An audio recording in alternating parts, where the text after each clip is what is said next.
What's up, guys? I'm super excited because today I am sharing the entire process of how I purchased chairs on Facebook Marketplace, upcycled them, and then sold them for a profit. I am sharing everything from how I found them, how I redid them, and then the profit that I sold them for. So check out my process. This is the story of how I took these chairs I bought on Facebook Marketplace for $60 and turned them into this.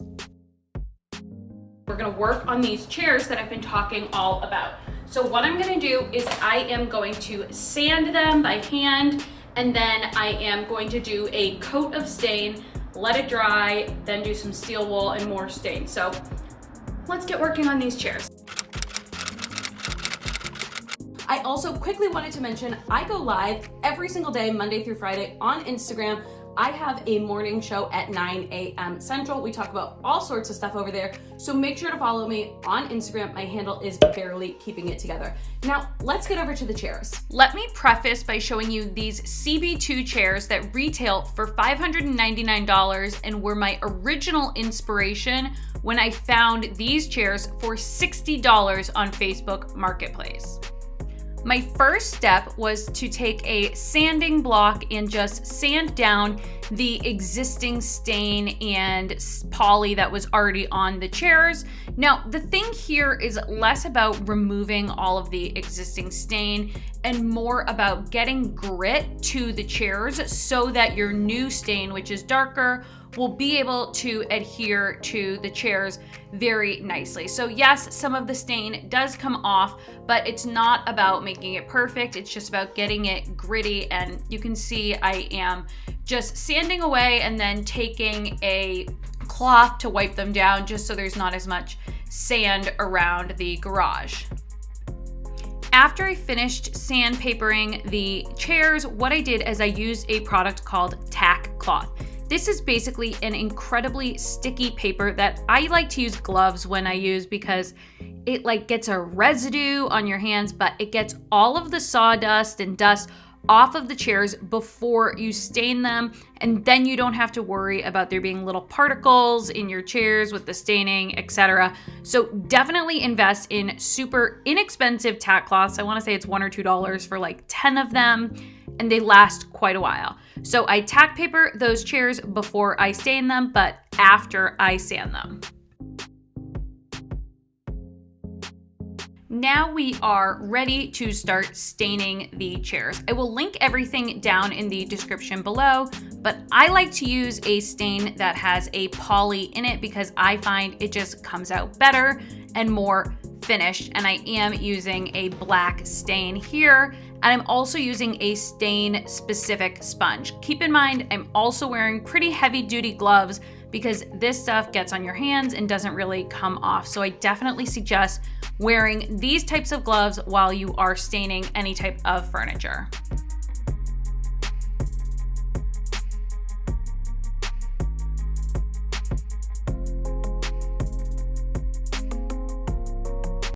At this point, I am reupholstering the seats of the chairs. And what I did was remove the previous fabric by just turning them over and taking out the staples and the fabric from the previous chairs. Then I bought my own fabric at Joann Fabric, and here you can see me lining everything up, and I'm going to staple it on the existing cushion and wood to give it a new reupholstered look that is a lot fresher than that sort of outdated print that they previously had on them.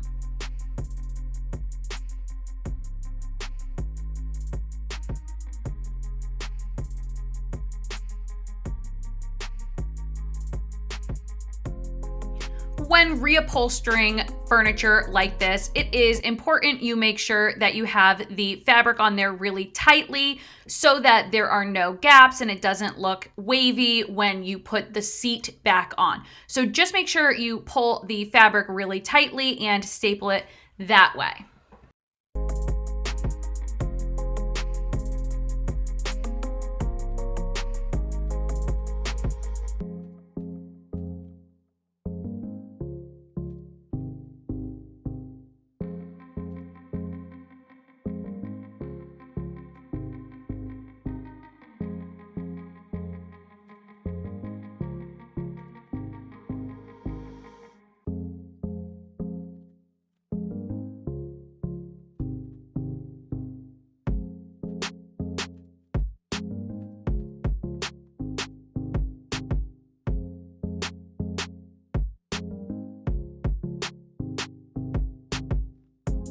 I recommend you allow your furniture to dry for at least 24 hours before adding a second coat of stain.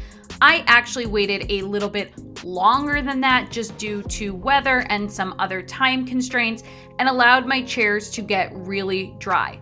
Now, when I came out, the first step I did was rub them down with a fine grit steel wool. This just allows any extra debris or anything that's not making the chairs incredibly perfectly smooth to come off before you're going to tack paper to get all of the additional dust, etc., off of the chairs. And then I was able to go over and add a second coat of my black stain to the chairs.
Hi, we are going to do the third coat, I think, on these chairs, but check this out. Ooh, they look so good. So this is gonna be like the last detail coat. Sorry, I'm listening to like a podcast as I'm chatting to you. It's not smart. So this is gonna be like the last detail coat, if it needs it. IDK. All right, I'm gonna review this a little more in detail and then probably just do some slight touch up on these chairs. I'm so excited. First off, you guys know that it is spring in Chicago when I am wearing sandals with a winter coat. That is just life here in Chicago area. But what I decided to do was add a third coat. It was not a full coat because I did not want to overstain the chairs, but just touch up where the chairs needed it. And instead of using a sponge, I used a paintbrush this time. Now, I probably would have used a sponge if I had more on hand, but I didn't, and I had a paintbrush, but either way works. And I just went ahead and added that last coat of stain, and I will allow that to fully cure before adding the seat cushions back onto the chairs where we can see the final result.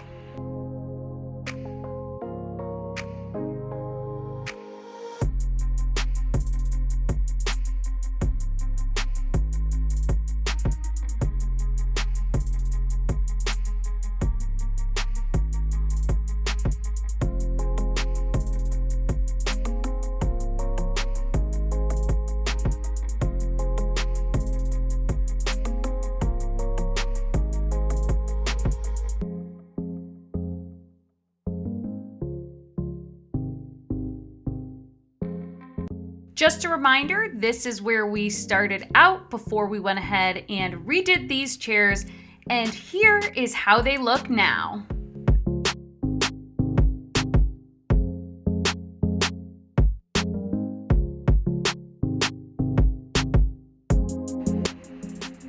Now that you've seen exactly how I flipped these chairs, I am showing you step by step in a screen record of how I listed these chairs for sale on Facebook Marketplace after they were complete, and I had photos of them on my phone. I just went through and created a listing on Facebook Marketplace and did a description of the chairs, but definitely use complimentary language that I thought buyers would be interested in, like mid-century modern, refinished like new, great condition. These are keywords that buyers would be looking for. Now, I originally listed these chairs, as you will see here, for $400, knowing that I would go down in price. A few days later, I lowered them to $350 and finally sold them maybe 2 days later for $250. The buyer actually messaged me and sent all of the payment via Venmo in advance, and you will see I put the chairs out on the front stoop for them, and they were able to come and pick them up in a COVID safe way, and I was able to get a profit that I was very happy with on these chairs. Keep in mind that I originally spent $60 to purchase these chairs, and then approximately another $20 on fabric, and I already had the stain and other materials at home. Okay, so just in terms of COVID procedures, I actually was already Venmo'd for these chairs, and they're gonna come pick them up at my house, and I have them sitting out on the front porch for them to load into their car. You guys, I hope you enjoyed today's video. Now, I wanted to quickly let you guys know I do go live every single day, Monday through Friday on Instagram. So go follow me on Instagram. My handle is Barely Keeping It Together. And we talk about all sorts of things in my daily morning show at 9 a.m. on Instagram. Otherwise, I will chat with you later. Bye.